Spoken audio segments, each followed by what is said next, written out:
Čaute, moje meno je Richie, vítajte v mojej showke Reset a dnes si rozoberieme situáciu v Iráne, ako by mohol vyzerať americký útok, ale aj operácia na záchranu J.D. Vansa.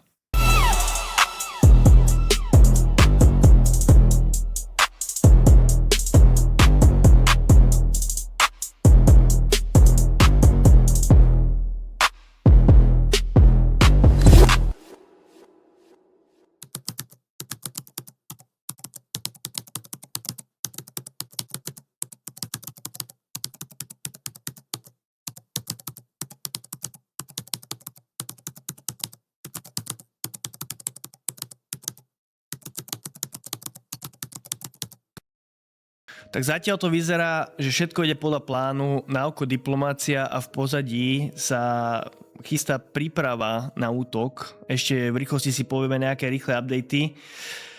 Žiadne rokovania v Pakistane sa teda neudiali, čo vraveli, že sa udejú. Ako som vravel, sú to len falošné vyjednávania a pokus o zástierku, zatiaľ čo v pozadí sa teda Trump chystá na úder a dáva figurky do pohybu. Počas víkendu sa do konfliktu oficiálne zapojili aj Hutiovia, ktorí podnikli raketové útoky proti Izraelu, ale Hutiovia sa môžu zamerať najmä na ropnú infraštruktúru v Saudskej Arábii, ale taktiež môžu sa pokúsiť o zablokovanie lodnej prepravy cez Červené more, čo vlastne praktizovali aj minulý rok, čo by len znásobilo ochromenie svetovej ekonomiky. Ale poďme si zrekapitulovať, čo sa vlastne deje na Blízkom východe od začiatku vojny. Izrael a Amerika teda 28. februára 2026 išli po Iráne so všetkým, čo mali. Toto mal byť ten finálny úder, ktorý rozhodne a zničí iránsky režim. Všetky tie keci teraz, ktoré sa hovoria o tom, ako všetko ide v poriadku a že všetko máme pod kontrolou, sú len zástierka pred tým neskutočným fiaskom, do ktorého sa Amerika dostala, teda najmä Amerika, pretože Izrael o tejto vojne hovorí už 10 ročia. Irán využil tú najefektívnejšiu páku, ktorú mali, a to bolo zatvorenie Hormuzského prielivu. Taktika spôsobenia maximálnej bolesti pre Ameriku, a Amerika si teraz uvedomuje, do akého problému sa oni dostali. Oni skúsili vystreliť v podstate na hlavu, ako sa hovorí, a netrafili. Iránsky režim sa len umocnil a teraz všetci tí hardcore predstavitelia v tomto režime hovoria, že vidíte, hovorili sme vám, že Amerika je neseriózna v tomto vyjednávaní a že sa im nedá veriť ani Amerika, ani Izraelu. A veľa z nich dokonca prehlasujú, že Irán musí získať jadrovú zbraň za každú cenu. No ale o čo ide Iránu? Irán potrebuje garanciu, že ich režim prežije, keďže ide o existenčnú vojnu pre nich. Doteraz Irán nemal dostatočný spôsob odstrašenia, preto vlastne začala aj samotná vojna, keďže Irán nevedel odstrašiť Ameriku od tejto vojny, ale odkedy sa začala, tak Irán využil túto situáciu najlepšie ako mohol, zatiahli do toho celý región a v podstate aj celý svet a všetkým spôsobujú maximálnu bolesť, aby si do budúcna rozmysleli, či to chcú znovu podstúpiť. Samozrejme za predpokladu, že by iránsky režim prežil.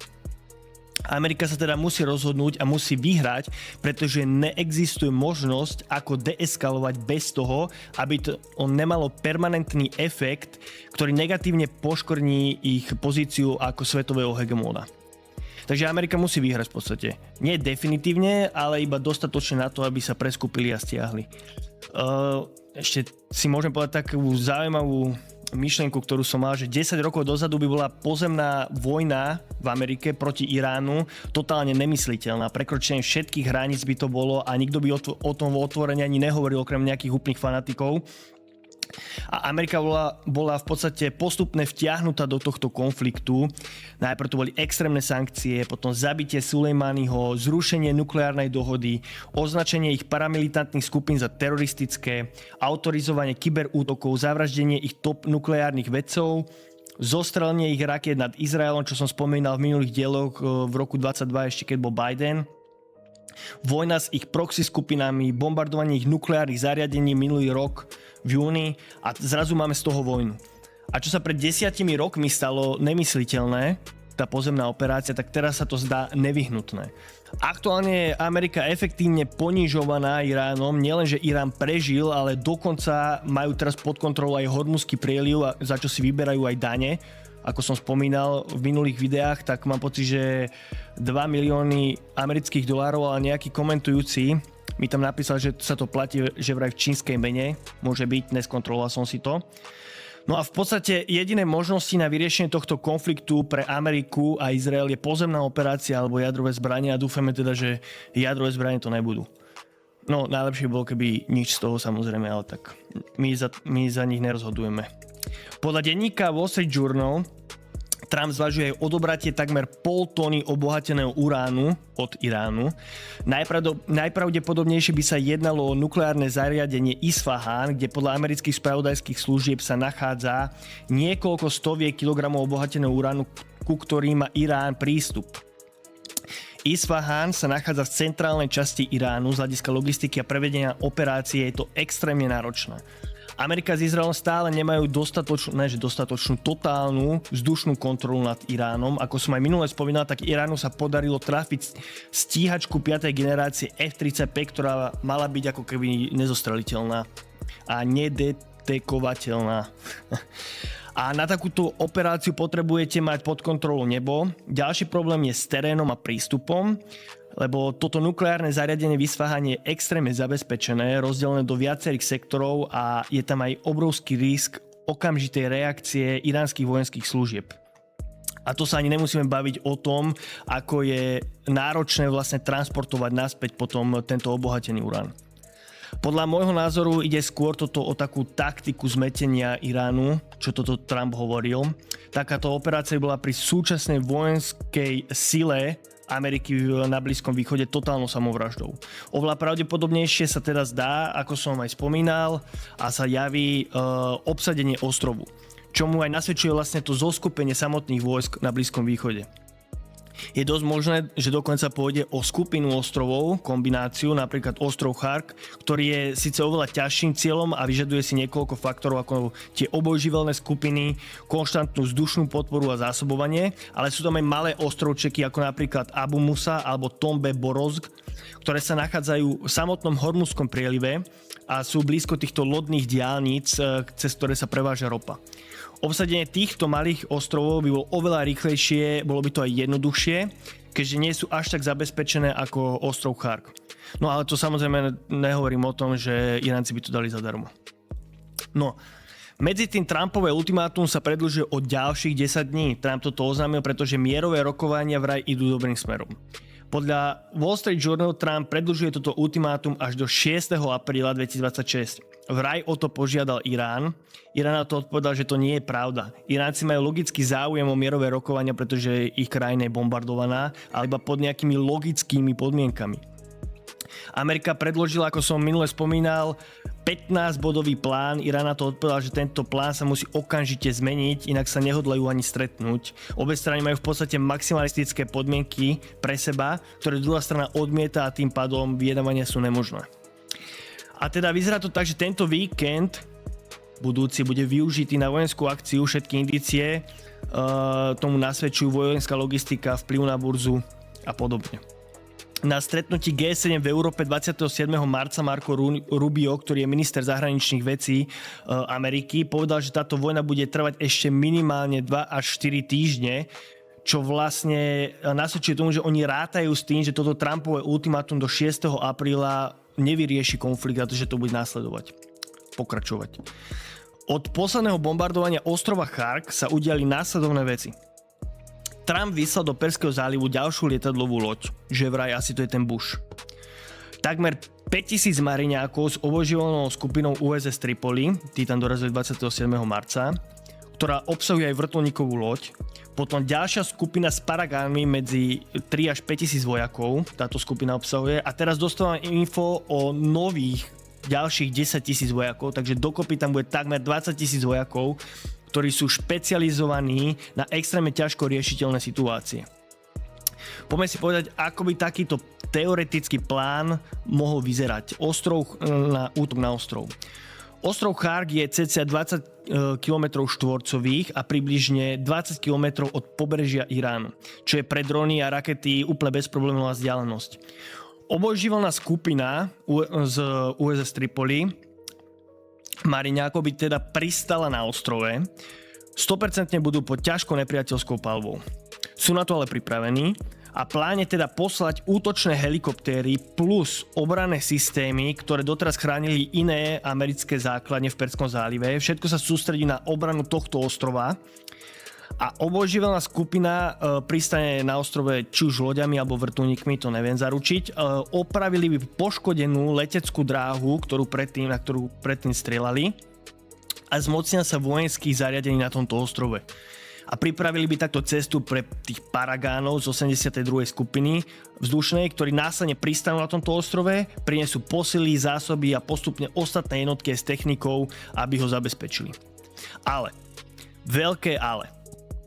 Ak sa Amerike a Izraelu doteraz nepodarilo zostreliť všetky drony a rakety v Hormuzskom prielive, alebo aj v ostatných krajinách Perzského zálivu, dokonca ani v najcennejšom Izraeli, ako sa im podarí 100% zostreliť všetky drony a rakety, ktoré budú smerovať na ostrov Chark. Vedeli ste o tom, že Irán zničil, nielen trafil, ale v podstate extrémne ťažko poškodil minimálne 13 amerických základní po celom Blízkom východe. Taktiež je dosť pravdepodobné inak, že Irán trafil aj lietadlovú loď USS Gerald Ford, ktorá bude dokonca mimo prevádzky na ďalšie 2 týždne, a to všetko že vraj len kvôli ohňu v práčovni. A to hovoríme o najmodernejšej a najsofistikovanejšej lodi tejto generácie. Tejto kategórie, tak. Škody, ktoré boli spôsobené útokmi na tieto americké základne, sú pravdepodobne väčšie, ako boli počas Iráckej vojny. Tieto základne sú neoperovateľné. Preto sú títo americkí vojaci sa nenachádzajú na týchto základniach, ale sú v hoteloch, kde potom Irán strieľa s dronmi. Takže si to poďme zhrnúť. Amerika nedokáže efektívne ochrániť žiadnu z krajín v Perzskom zálive. Ale chcú ochrániť ostrov, ktorý je 20 km štvorcových a je 20 km od iránskeho pobrežia, ktoré má cez 800 km, a Iránci môžu bez problémov vypúšťať FPV drony s optickým káblom, ktoré sa nedajú proste signálovo prerušiť, a je proste nemožné zostaliť všetky, ak ich pôjdu stovky. Irán ešte, toto som chcel povedať, že vyzerá to tak, že Irán ešte nepoužil najpresnejšie rakety, pretože čakajú na vyčerpanie zásob interceptorov. A čo sme mohli aj vidieť, cez víkend bol útok na americkú základňu v Sádskej Arabii, kde zničil niekoľko amerických špionážnych lietadiel E-3 Sentry AWACS. Jedno z týchto lietadiel bolo trafené s milimetrovou presnosťou, čo naznačuje, že Iránci naozaj čakajú na vyčerpanie zásob, aby začali používať takýto typ rakiet. A ešte naspäť k tým ostrovom, je v podstate úplne jedno, na aký ostrov sa Američania pokúsia zaútočiť alebo ho obsadiť. Tieto princípy sa dajú uplatniť úplne na všetky. A ja vám teraz garantujem, že to číslo 20 000 amerických vojakov, ktoré sa tam aktuálne nachádza, teda bolo tam poslaných, tak nebude finálne a bude sa zväčšovať. Očakávate, že ak sa táto operácia udieje, tak Američania budú mať veľké straty. Preto aj vlastne v amerických médiách už teraz sa objavujú správy o tomto ostrove, stále to publikujú, a že aj očakávajú straty. V podstate pripravujú verejnosť na túto alternatívu. Trump povedal niekoľkokrát, že ešte veľa Američanov zomrie, ale že to sa stáva vo vojne. Taktiež aj minister vojny Pete Hegseth sa vyjadril, že tiež bude viac strát v tomto konflikte. Iránsky hovorca parlamentu sa vyjadril, že majú informácie o tom, ktoré potvrdzujú snahu Ameriky o pozemnú inváziu. Povedal, že ak sa to udieje, tak sa pokúsime zničiť kompletne celú infraštruktúru ropnú aj oceľovaciu jednej krajiny, ktorá im v tom bude pomáhať, pretože existujú dôkazy o tom, že jedna z týchto dvoch krajín bude Amerike pomáhať s touto operáciou, a je to buď Saudská Arábia alebo Spojené arabské emiráty. Takže celá táto operácia je tak extrémne riskantná, že je to neuveriteľné, že do akej situácie sa Amerika dostala, a vlastne čo potom, ak to nevyjde? Čo sa stane? Amerika sa stiahne? Potom, čo by stovky, možno až tisíce amerických vojakov padli, to proste nepripadá do úvahy vôbec, a potom bude skôr retorika typu musíme sa pomstiť, pretože vidíte, koľko Američanov Iránci zabili. To si skôr myslím, že tak sa stane. Inak všimli ste si, že Izrael sa vôbec nezúčastňuje mierových rokovaní, ako pre mňa to je až neuveriteľné. Ako je to vôbec možné, že medzi tým, čo Amerika sa aspoň pokúša alebo sa tvári, že vybavujú nejaké mierové rokovania, tak medzi tým Izrael hovorí o tom, že treba Irán trafiť čo najsilnejšie, udrieť na čo najsilnejšie, ešte kým máme možnosť, kým to Trump nezastaví celú túto operáciu. Tak. No a to je všetko, čo sa týka tejto vojny. Ja som chcel ešte v rýchlosti spomenúť J.D.ho Vanca a ako sa to vlastne celé dáva dokopy aj s tým Joeom Kentom, ktorého som spomínal a vlastne povieme si to takto. J.D. Vance je súčasný viceprezident Ameriky. A povieme si ešte niekoľko mien na začiatok, aby ste mali v tom nejaký logický súvis. Poviem vám, teda J.D. Vance sme si povedali, David Sachs je bývalý cár sa ako nazýva nejaká pozícia, to si vymysleli teraz v Trumpovej administratíve. Bývalý cár pre AIčko, umelú inteligenciu a krypto v Trumpovej administratíve. On teraz niekedy skončil tiež. Potom je tam ten Joe Kent, bývalý riaditeľ kontrateroristickej agentúry, ktorý nedávno rezignoval.